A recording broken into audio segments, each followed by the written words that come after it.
If you're waiting for mortgage rates to come down before buying a home, I completely understand. In fact, it's probably one of the most common things I hear from buyers right now. People tell me, Sarah, we're just going to wait until rates come down. And on the surface, that does sound logical. After all, a lower interest rate means a lower payment, right? But what if waiting is actually costing you more money? What if buying at a 6% interest rate is actually the smarter move? Today, I want to walk you through how I look at this as both a Colorado real estate agent and a loan officer. Because I think a lot of buyers are asking the wrong question. The question isn't, will rates go down? The question is, what happens if they do? Let's talk about it. So the problem with trying to time the market is most people think they can outsmart the market. They think they'll wait until rates drop and then jump in. The problem is that millions of other buyers are thinking the exact same thing. It's almost like everyone is standing outside a concert venue waiting for the doors to open. The moment the doors open, everybody rushes in at once. And that's what happens in housing. When rates fall, affordability improves. When affordability improves, more buyers enter the market. And when more buyers enter the market, what happens? Competition increases. And when competition increases, prices tend to rise. We've already seen this happen before. Remember the 2% and 3% interest rate market? A few years ago, rates were incredibly low and buyers loved the rates, but they hated everything else. Homes had multiple offers, buyers were waiving inspections, some buyers were waiving appraisals. People were offering tens of thousands of dollars over asking price. Many buyers lost out on home after home after home. The rate was amazing. The buying experience was terrible. So today rates are higher. Many buyers have something they didn't have back then. They have options, negotiating power, seller concession, inspection opportunities, time to think. And honestly, that has real value. You can refinance a rate, you cannot refinance the price. This is one of my favorite concepts because it's so simple.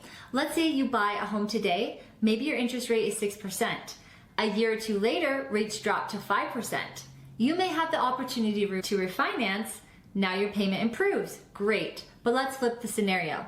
Let's say you wait for rates to drop. Rates fall. Thousands of buyers flood back into the market. The home that was $500,000 is now $550,000 or $575,000.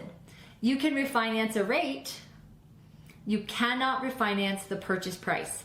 That higher purchase price follows you forever. This is why so many investors focus on buying the right property rather than obsessing over the rate. So what if home prices continue to rise?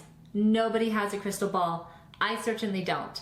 But let's think about basic supply and demand. Colorado still has a housing shortage in many areas. Denver, Highlands Ranch, Castle Rock, Parker, Littleton. There are still more people who want homes than there are homes available. If rates drop significantly, buyer demand could increase quickly. And if demand increases faster than inventory, prices often follow. The buyer who waited for the perfect rate may end up paying significantly more for the exact same house. So let's talk about monthly payment because this matters. I'm not telling anyone to buy a home they cannot comfortably afford. I'm not doing that. Never do that. A house should help your life, not create stress every month. If the payment stretches your budget too far, waiting may absolutely be the right decision. But if you can comfortably afford the payment today, that is a different conversation because now we're comparing buying now at today's price versus waiting and hoping future conditions are better. And that's not always the safer bet people think it is. The hidden cost of waiting. Most buyers only think about interest rates, but there are other costs to waiting as well. Rent payments, missed appreciation, lost equity, missed tax benefits, another year without locking in your housing costs. So let's say someone waits 2 years. That's 2 more years of rent, 2 more years without building equity, 2 more years hoping the market moves in their favor. And maybe it does, maybe it doesn't. That's the risk. The best time to buy is not about the rate. This is where I think people get stuck. They're waiting for the perfect rate, the perfect market, the perfect economy, the perfect home, the perfect timing, but perfect rarely exists. The best time to buy is usually when 3 things happen. So number 1, you're financially ready. Number 2, you plan to stay in the home long enough to make sense. And number 3, the payment fits comfortably into your budget. That's it.